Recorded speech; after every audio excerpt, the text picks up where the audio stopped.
Om Namo Bhagavate Vasudevaya. Om Namo Bhagavate Vasudevaya. Om Namo Bhagavate Vasudevaya. Srimad Bhagavatam, Canto 5, Chapter 1, Text 12, I believe it should be. Yeah. Is it? Yeah, 13 is written there. Text 30. Translation and commentary. I'm already started class. Translation and commentary by His Divine Grace Srila A.C. Bhaktivedanta Swami Prabhupada. Bhavaya Nashaya Cha Karma Karatum Shokaya Mohaya Sada Bhayaya Sukhaya Dukhaya Cha Deha Yogam Avyakta Dishtam Janata Anga Dhate Bhavaya Nashaya Chakarma Kartum Shokaya Mohaya Sadabhayaya Sukhaya Dukhaya Chadeha Yogam Avyakta Dishtam Janatanga Dhate Bhavaya Nashaya Chakarma Kartum Shokaya Mohaya Sadabhayaya Sukhaya Dukhaya Chadeha Yogam Avyakta Dishtam Janatanga Dhate Bhavaya Nashaya Chakarma Kartum Bhavaya Nashaya Chakarma Kartum Shokaya Mohaya Sadabhayaya Shokaya Mohaya Sadabhayaya Sukhaya Dukhaya Chadeha Yogam Sukhaya Dukhaya Chadeha Yogam Avyakta Dishtam Janatanga Dhate Avyakta Dishtam Janatanga Dhate Bhavaya Nashaya Chakarma Kartum Bhavaya Nashaya Chakarma Kartum Shokaya Mohaya Sadabhayaya Shokaya Mohaya Sadabhayaya Sukhaya Dukhaya Chadeha Yogam Sukhaya Dukhaya Chadeha Yogam Avyakta Dishtam Janatanga Dhate Avyakta Dishtam Janatanga Dhate Bhavaya Nashaya Chakarma Kartum Bhavaya Nashaya Chakarma Kartum Shokaya Mohaya Sadabhayaya Sukhaya Dukhaya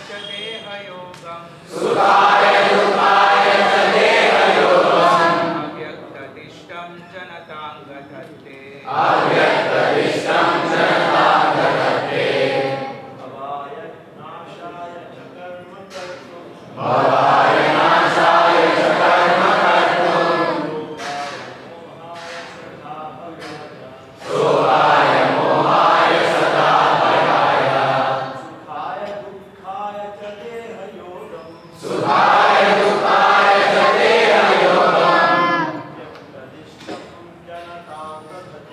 Avyakta Dishtam Janatanga Dhate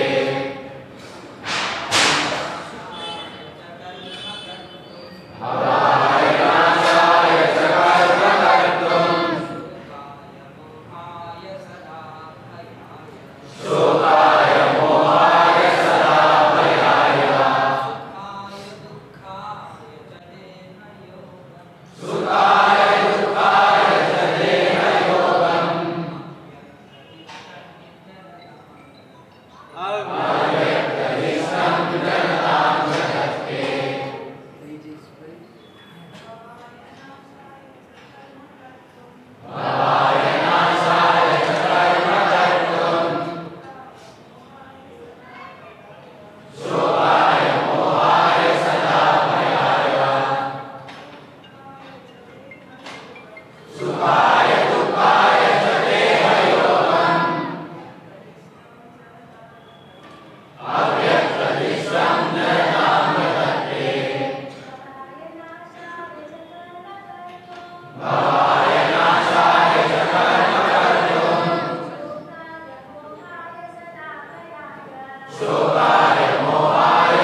Bhavaya for birth, Nashaya for death, Cha also, Karma activity, Karatum to do, Shokaya for bereavement, Mohaya for illusion, Sada always, Bhavaya for fear, sorry, that's Bhayaya, Sukhaya for happiness, Dukhaya for distress, Cha also, Deha Yogam, connection with a material body, Avyakta, by the Supreme Personality of Godhead, Dishtam, directed, Janata, the living entities, Anga, O Priyavrata, Dhate, accept. My dear Priyavrata, by the order of the Supreme Personality of Godhead, all living entities accept different types of bodies for birth and death, activity, lamentation, illusion, fear of future dangers, and happiness and distress. Purport: every living entity who has come to this material world has come here for material enjoyment, but according to his own karma activities, he must accept a certain type of body given to him by material nature under the order of the Supreme Personality of Godhead. As stated in Bhagavad Gita, Prakrite Kriyamarnani Gunai Karmani Sarvashaha. Everything is being done by Prakriti, material nature, under the direction of the Supreme Lord.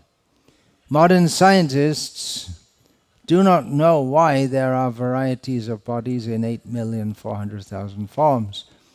The fact is that all these bodies are ordained for the living entities by the Supreme Personality of Godhead according to the living entities' desires. He gives the living entities freedom to act as they like, but on the other hand, they must accept a body according to the reactions of their activities. Thus, there are different types of bodies. Some living entities have short durations of life, whereas others live for fantastic durations. Every one of them, however, from Brahma down to the ant, acts according to the direction of the Supreme Personality of Godhead, who is sitting in everyone's heart, as confirmed in Bhagavad Gita, Sarvasya Chahang Hridi Sannivishto Matasmritik Jnanam Apohanam Cha.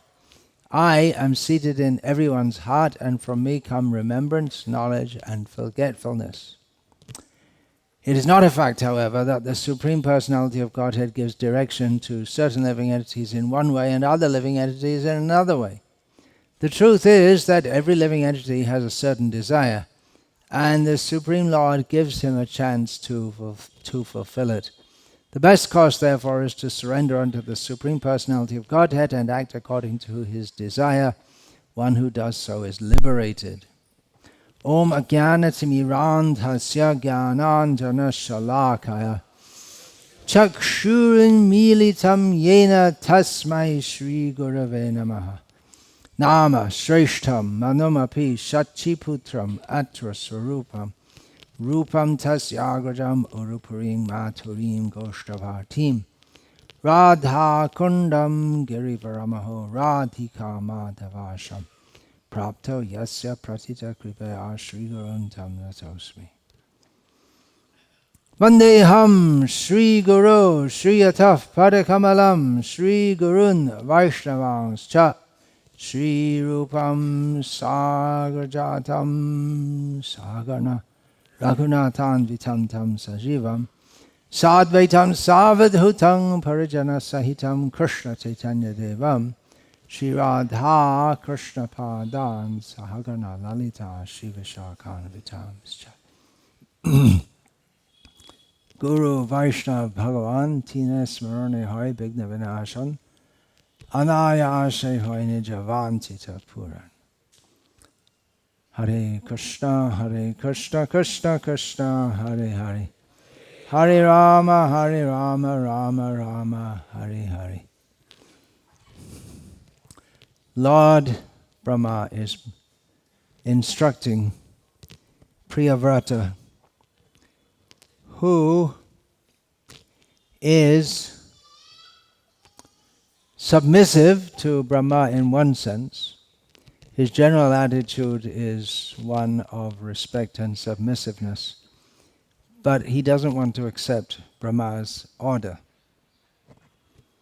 which puts him in a difficult situation because he wants to be a good brahmachari, and good brahmacharis have to follow the orders of their guru. But he's in a double dilemma here because his immediate guru, Narad, he wants to follow the order of that guru, but then the guru of his guru is giving another order. So it becomes a complex dilemma for him, resolved ultimately by Narad also agreeing to go along with what Manu and Brahma say, although Narad himself is not so much in favor of it. The idea is that from Manu and Brahma's side that Priyavrata will give up his brahmachari life and get married and take over the family business of managing the universe. Narad's not in favor of it, but he submits. And it's being presented to Priyavrata in a philosophical way. You should understand why we're telling you to do this. It's not just arbitrary or whimsical.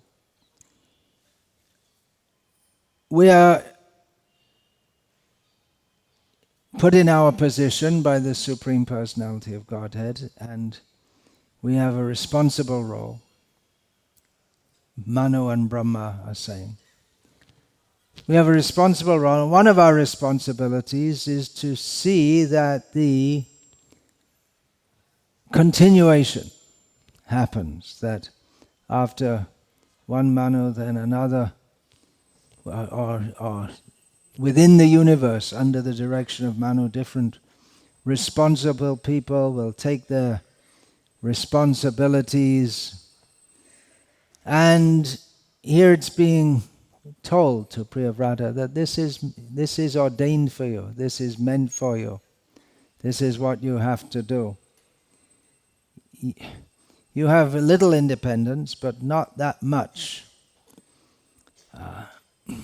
You've accepted a certain kind of body in a certain kind of situation, and the body in that situation is meant for a certain responsibility, which you have to discharge to take over the ruling of the worlds. Priyavrata didn't want to do it, but he ultimately felt he was duty bound. What is being described here is a deep understanding of how the universe works and how we get different bodies. Roughly it's given in Bhagavad Gita that we get different bodies according to...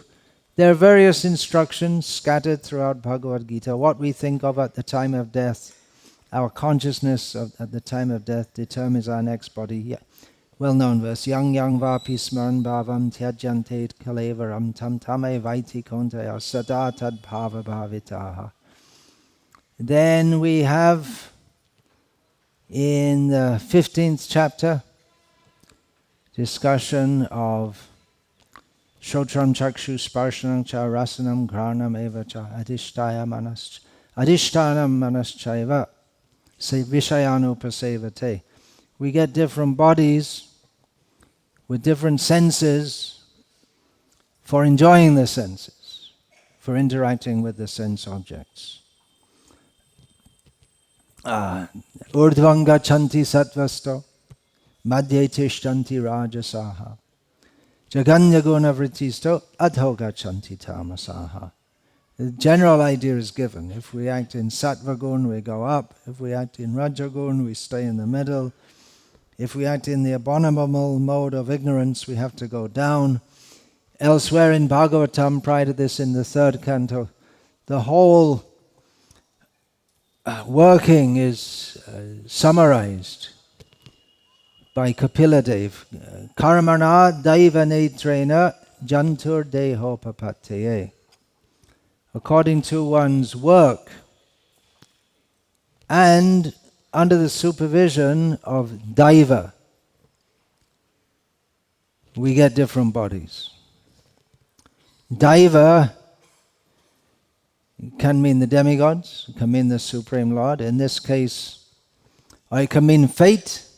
It's commonly said as fate. That is ordained for everyone.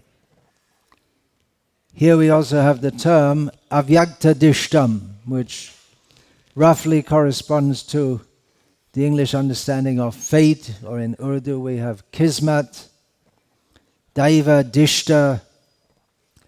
There are different terms, bhagya, maybe subhagya or durbhagya, but it's not just whimsical. There's a conception of luck, that you're just lucky. But it's not exactly like that. Someone who appears to be lucky is lucky because they did something in previous lives so that they become lucky. And someone who appears to have repeated bad luck did something in previous lives to ordain that. Or maybe in this life also. We make bad decisions. We make a bad decision and then you have to go through with that for the rest of your life. You may marry someone who you don't like and you're stuck with that. Of course, in the modern age, you're not, but according to previous culture, you're stuck with who you don't like for the rest of your life. We do something and you can't undo it. In a fit of rage, you might murder someone and they say, oh, what did I do that for? But it's too late. You did it. You can't undo it and you have to accept the consequences. Throughout life, here, avyakta dishtam, directed by avyakta. Avyakta means not seen, unmanifest. Srila Prabhupada has translated as the Supreme Personality of Godhead, which is in accord with what Lord Brahma said 2 verses ago. He's saying it's by Devam, which Prabhupada again translates as the Supreme Personality of Godhead. But here he's used the term avyaktadishtam, because we don't see the hand of the Supreme Personality of Godhead. We can see jnana chakshu, through the eye of knowledge, but we don't directly see someone doing it to us. We can see in this world people doing things which affect us. If someone may slap us in the face, it's clear who did it. In most circumstances, if it's done in daylight, or someone may make a decision. The politician, the government may make a decision to increase taxes, and then there'll be some protest by the common people. There may be. They don't do that so much here in Bengal. There would be for sure. They make a protest and it's directed at particular politicians. But what's happening to us, so many things, we say, well, it's just my fate. It's under the direction of the Supreme Personality of Godhead. This is the point that Lord Brahma is making. And if we see with this vision, then we can live in this world more peacefully. See with the eye of wisdom. Wisdom means applied or realized knowledge, applied in life. Or actually, wisdom in many cases means we don't apply. We just don't react so much. We remain samatvam yoga uchyate. We remain unmoved by this or by that. We may say that, well, this person is doing so many things which are bad, or that person is doing so many things which are good, and it all affects me and it affects others.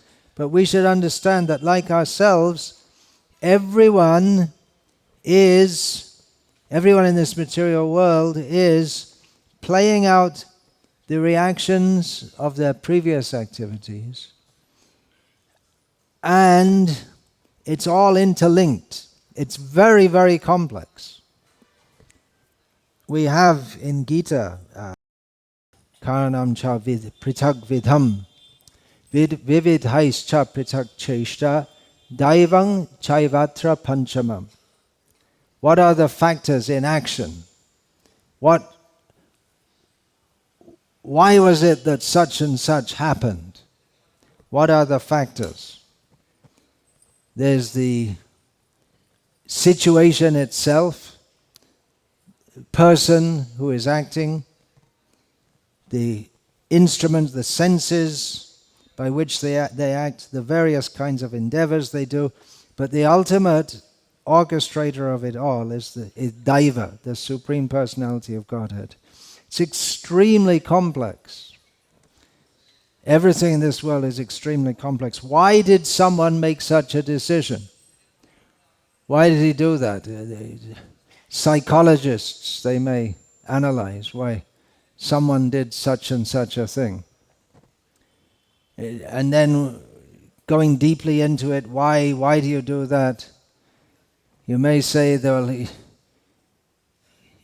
he was raised in such a way that he does that, or he had some trauma in his childhood, or he took some drugs which affect. That may be someone does something under the influence of drugs, but then why do they take the drugs? And how did that situation come about? It's extremely complex. And it's changing at every moment, much more complex than a kaleidoscope, which is changing. You just change. It's different at every moment. Because everyone is acting in various situations which are ordained for them by their previous fate. Plus they have a little bit of independence. And then we make decisions, we say things, we do things, or maybe we don't do anything. We make a decision not to do anything. That's also doing something. To decide not to go to work and just lie down all day, that's also a decision which has an effect. And because everyone is doing something at every moment, we can't avoid doing something, even if we decide not to do anything, because we have to do something. Nahi kaschik kshanamapi jatu tishtatya karma krit. We have to do something at every moment, and everything we do changes the ongoing equation. It's always variable. We couldn't work it, even with the best of supercomputers, we couldn't do it, because if you have a complex equation with x, y, z, but the value of x is always changing and the value of y is always changing, and you have to recompute it at every moment, and it all has to blend together because everyone has their own karma, and everyone's karma is interacting with everyone else's, and Krishna is adjusting it at every moment. And ultimately, Krishna is the agent behind it. He makes the situation. He adjusts this. We may adjust the situation, but Krishna ultimately is adjusting everything. And he's, on the one hand, he's giving us the results of our previous activities, and on the other, he's giving us the opportunity to indulge our minute independence. So it's very, very complex. And even how much independence do we have? We're also prompted to act in certain ways according to the kind of consciousness which we have inherited from or carried on from our previous life. And that's also changing as we go throughout this life. The truth is that every living entity has a certain desire, and the Supreme Lord gives him a chance to fulfill it.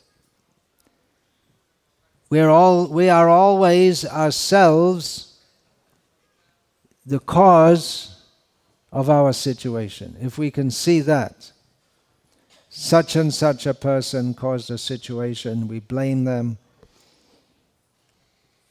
But material nature is the cause of the situation in one sense, because situations are created by material nature. Buildings are built, and worldviews, mass worldviews are constructed in a more subtle way.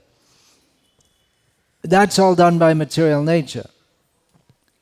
But the living entity within material nature, he also, he contributes to that, because the way the material nature operates is also, it's not just material nature acting blindly, but under the direction of the Supreme Personality of Godhead, for the sake of facilitating the desires of the living being.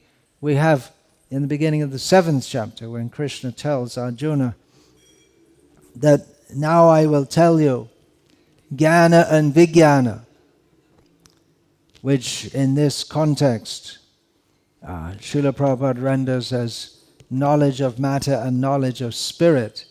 And then Krishna says, what is this? Prakriti. Prakriti kriyamanani. Srila Prabhupada has quoted this. Gunai karmani sarvashaha. Material nature is orchestrating everything. All our activities are orchestrated by material nature. And what is that material nature? That is Krishna's energy. Bhumirapanalo vayo kangmano buddhireva cha ahankara iti yang me binna prakriti ashtata. And then the living beings, they're also Krishna's energy. Aparayamitastvanyang prakriting vidhi me param jiva bhutang mahabaho yayedam dharyate jagat. The living beings are sustaining the universe. Krishna sustains the universe, but for the sake of the living beings. And he orchestrates material nature. Purusha prakriti sto hi bhunte prakriti jan gunan. Karanang gunasangosya sadasad yoni janmasu. We're stuck in material nature. We're living beings, we're situated in material nature. And we have to enjoy or suffer the results of our pious or sinful activities.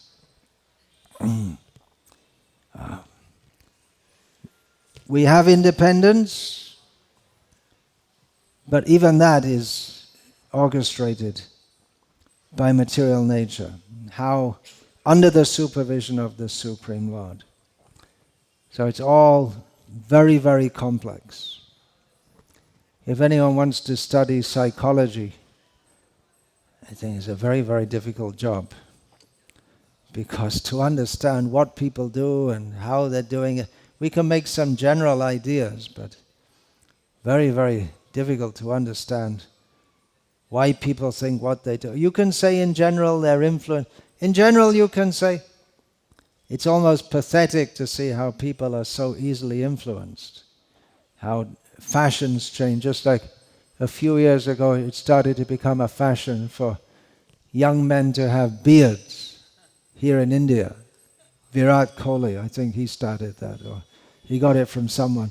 And then all the young men have to wear beards. And in ISKCON also, it became young men, if you're really a good candidate for one of those young girls on the devotional shadi list, then you got to have a beard. And if you have some tattoos, it's better still. And if you work out at the gym and have big muscles, all the better. So it becomes a fashion. People follow. They don't think so much that why should I have a beard? And then, or a few years ago also, we saw young men started to have hairstyles. And there's one kind of hairstyle, looks like a cake sitting on top of your head. And then everyone started to have it. Why? Well, everyone else, they don't really think very much, and that's why it's easy to influence. Easy to influence others. So to some extent we can understand psychology, and advertisers are expert in understanding psychology to some extent. Successful politicians are good at influencing people to vote for them or to follow them. Successful, and then after some time the people turn against them, or circumstances may turn against them. But to understand fully, very, very difficult. We should understand that everything is going on by the desire of Krishna. We find again and again in Srila Prabhupada's books, he describes these complex workings of material nature and the mind, and he brings it to the simple point, as he does here at the end of this purport, that the best course therefore is to surrender unto the Supreme Personality of Godhead and act according to his desire. Through the Bhagavatam and Gita we can analyze the workings of material nature. We can get some understanding, but it always comes to the same point, that we should surrender to Krishna and act according to his desire. One who does so is liberated. Instead of trying to work out how the extremely complex knot, how to untie it, the more you try to untie it, the more it gets tangled. You think, and you looks like you're getting it untangled, but then we find actually it's becoming more tangled. Or even if you untangle a little bit, it's still such a huge knot we can't untangle it. So, what should we do? Surrender to Krishna. Or as stated in the 15th chapter of Gita, we should take the Asanga Shastra, we should take the weapon of detachment and cut the knot. That may cut it, detachment may cut it, detachment from this world may cut the knot of this world. But ultimately we have to become attached to Krishna, because if we become detached from this world, that doesn't necessarily mean we're out of this world. We have to go to Krishna. Okay, that's a good summary. We have to go to Krishna. So I'll finish there, unless there are any questions or comments.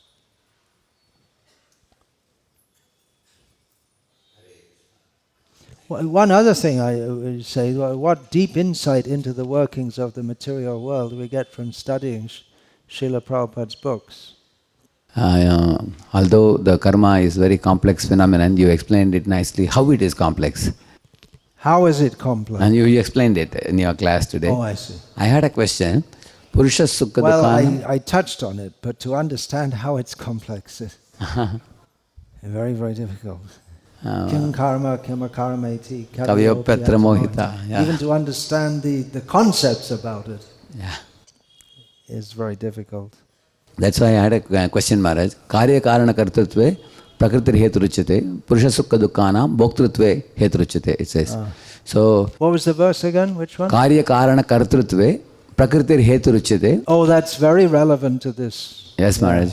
So, Yeah. That's very relevant to what I said. Maharaj, That material nature is making all the arrangements, yes, but the living being is responsible correct. for our happiness and distress within those arrangements. Yes, Maharaj. Yeah. So, Let's just say that. Well, you said it. Okay. Maharaj, I used to think that the first line and second line of this verse, they are like mutually exclusive. I used to think like that. But as I gradually learnt about karma, I understood that they are very interrelated. Yeah. Because the Prakriti creates old age, disease, death, and the results of the previous actions. And the whole situation Yeah. of the whole organization of Bhumir Apo Nalo Vayu, all these things. Yeah. So because of that, the Purusha Sukha Dukkhanam Bhoktrutve, so Purusha is saying, Purusha is the cause of the Sukha Dukkha, he says. But I had a question at this point of time, like if I put a sudden brake in my goods train, it stops after a while. That's because of the speed of the train. Similarly, the world conditionings... If you sneeze, a universe might be destroyed in a galaxy far away. Right? Butterfly effect. That's what they say. Yes, Maharaj. Similarly, the Purusha, the living entity, he also sees the old conditionings giving a push effect, due to which his choices also become colored by the previous conditionings. So in that sense, how is he totally responsible? Taking that example, there's also something we call instinct. I instinctively put my foot on the brake. A child ran out in front when I was driving on the road, and I instinctively put my foot on the brake. Means we don't think about it. We just do it. Gets more complex. Did we choose to do it or not? Go on. So now the Lord on one hand, like super soul, is giving support to the jiva.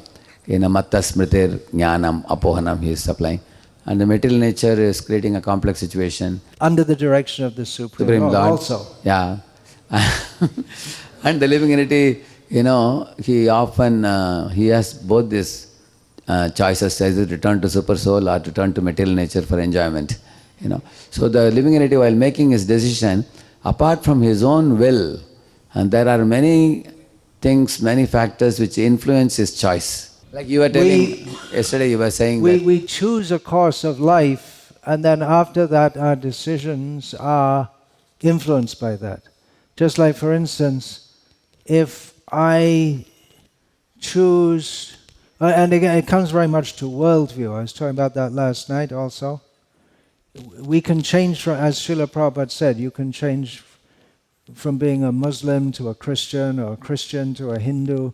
And then all the choices that you make after that are very much influenced by an original choice. But many people don't really make life decisions. Why are most Muslims Muslims? The vast majority of Muslims are Muslims because they're born in a Muslim family. Why are most Hindus Hindus? Because they're born in a Hindu family.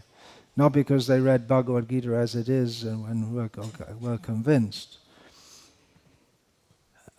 So a lot of the decisions we make are according to the worldview that we accept. So when we say we're exercising our minute independence and we're making decisions, how much are we actually making a decision from the position of the independence of the jiva? Because we've already surrendered our independence to a certain worldview. And the imam issues a fatwa, and we have to do what he says. So we surrender our independence to that. So like I said, it's very complex. I'm not going to give a complete answer because it's difficult to say, but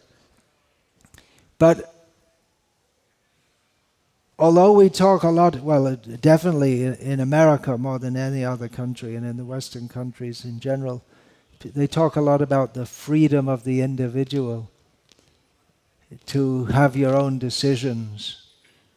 But to a large extent, most people actually don't want that. It's too troublesome to have to make decisions all the time, and to actually think about something. Thinking's hard work. If you really, writing a software program, that's one kind of thinking which is hard work. But actually thinking about philosophical issues, what should I do? Is it right or it's wrong? Not only is it hard work, but it can be very difficult to come to a conclusion. A man is standing on a bridge, overlooking a road underneath it, a big fat man. Should you push him off, which will kill him? No.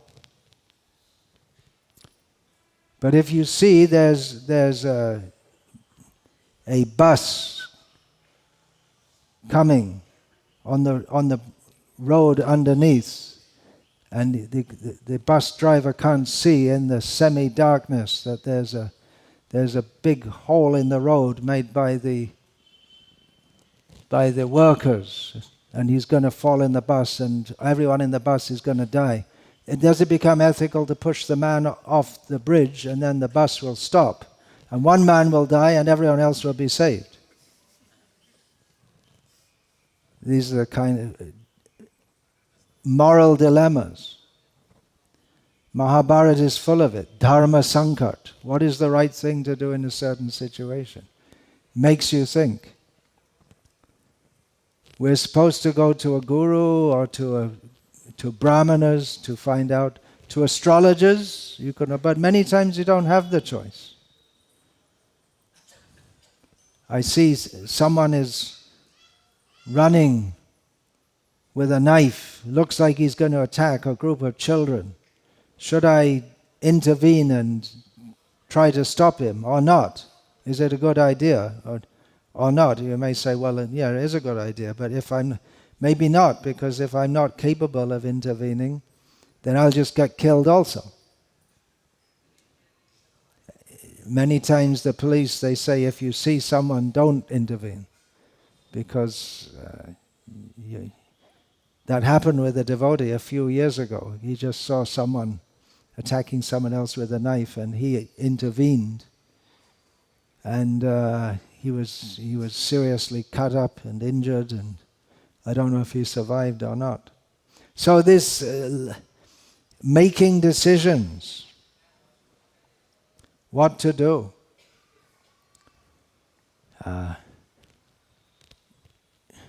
We may have a split second to decide. In a battle,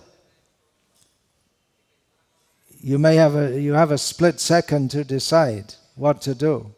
There are arrows coming at you from all sides. Do you duck or jump out of the way or counteract them with other arrows? You don't have time to sit and measure the trajectory and the speed and put it all into a computer and work it out. So Daivang Chaivatra Panchamam, the Supreme Lord dictates ultimately, and we may say it was good luck. He survived. You ask any doctor, an experienced doctor, they have so many cases of people who come to the hospital, a hopeless case, and they survive. And someone comes in just with some minor ailment and then they're dead. Just seems to be a minor ailment and then they just die. Even to study it materially is very complex. What to speak of the motivation behind it all.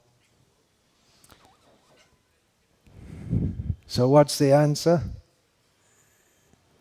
Again, all we can say is that it is very difficult to understand and say. What Krishna told Arjuna, if you tell it to anyone who doesn't know the script of Bhagavad Gita, you'll think that Arjuna was right and Krishna was wrong.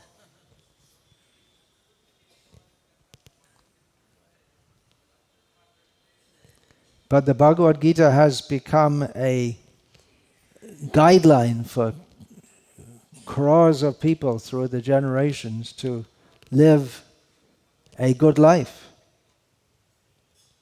So it may be counterintuitive also. Hare Krishna. Thank you, Maharaj. That was very well. It's just some more thoughts. Very helpful, Maharaj. Maharaj, these days I go to America, 3 months in a year I go. I wanted to know from you, Prabhupada had a very unique style of presenting the philosophy that all of you, Prabhupada disciples, had a change in worldview within a very short time, like a rapid change in worldview. His Holiness Sridhar Maharaj said, he just read the book Sri Ishopanishad and next day he joined, he said. Many cases like that. Many so cases. Maharaj, I wanted to know how a person's worldview can be changed in a short period of time to bring him to Krishna. That was a very special time. That was ordained by Krishna. In this book I've just written called The Mood and Mission of Srila Prabhupada, there's a whole section called Divine Serendipity. You know what serendipity means? It means unexpected good luck. The hand of God was there. It was a time when many young people were ready to try out new things. Many people were looking for spiritual alternatives. Krishna put so many, Srila Prabhupada said that Krishna put so many people who were ready for Krishna consciousness, who would normally take birth in India, such people, he put them in the West. So that's one factor. There may be various other factors also. It doesn't happen much nowadays that people just change overnight, but it can also. And in India also we see people, they read Srila Prabhupada's books and they just change. They may not leave their job and leave their home and join immediately, but they may just stop on the spot, eating meat, and take up Krishna consciousness seriously. Maharaj, in your preaching, apart from the Shravanam, which is very much insisted in the scriptures, what other parameters you apply in bringing about a change of worldview in an individual, in your opinion? Well, what is there? There's Shravanam, Kirtanam, Vishnu Smaranam. Prasad is very important. Association with Divine, it's the same thing. Bring people in contact with Krishna. And let Krishna work his magic. We can be instruments. And that's all we can do. And then we have to pray to Krishna. You see, the hand of Krishna was there also. Srila Prabhupada was trying in India for so many years with no less sincerity and endeavor than when he went to America. When he first went to America with full sincerity, full endeavor, and there came a point where Krishna allowed things to unfold. He could have given up at any point. After Jhansi, probably anyone would have given up. But he didn't. And Krishna eventually reciprocated. Hare Krishna, Dandavad Pranam Maharaj. Today you preached about Canto 5, Chapter 1, Shloka 13, Prabhuji. My doubt or suggestion, humble suggestion is that, is it possible for us to declare that you are going to discuss about this particular shloka today so that people can read it in advance, study the purport and come with their doubts and clarify their doubts? This is a general question, not about me speaking on this verse today. It's generally there. If you see the verses, one verse a day is given. So if you want to tune in, you can find out and read it in advance. Yeah, that's what I want to say, Prabhuji. And I also have a humble submission, Prabhuji. I have compiled a dictionary collecting important words from Prabhupada purports. so that it facilitates the people to understand the Prabhupada purpose easily. So can I humbly request you to take a look at it? Because once you leave Yeah. this temple hall, I would not have access to meet you. But better you send it to me Yeah. by email or whatever. Email or WhatsApp. Because I won't have time to look at it. I'll to email look to you, at it Prabhuji. carefully before I leave today. Thank you so much, Prabhuji. Okay, I'll take one more question and then finish.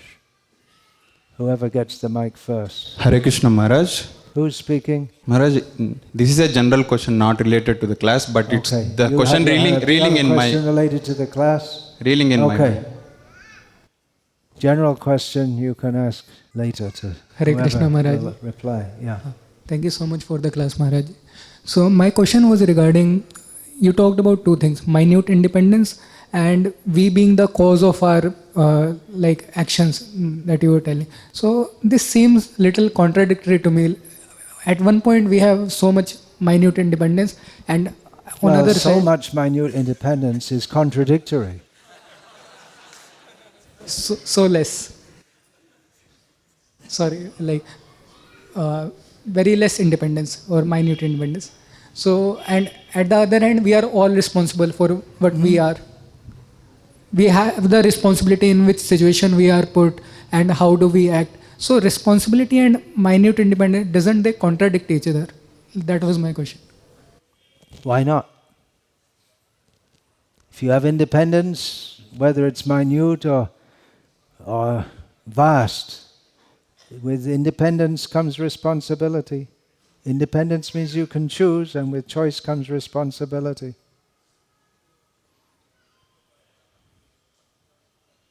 You may not believe it, but it sounds pretty logical to me. Like the extent of responsibility is much greater than the extent of independence we have.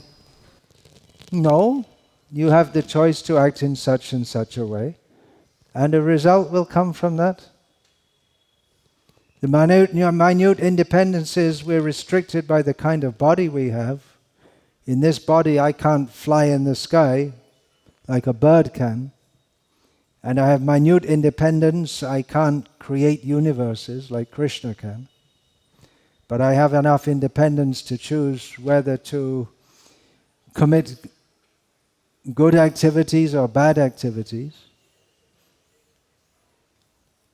Minute doesn't mean practically non-existent. It's definitely there. Okay, we'll finish there. Hare Krishna. All glories to His Divine Grace, Srila Prabhupada. Hare Krishna. His Holiness Bhakti Vikasa Maharaj ki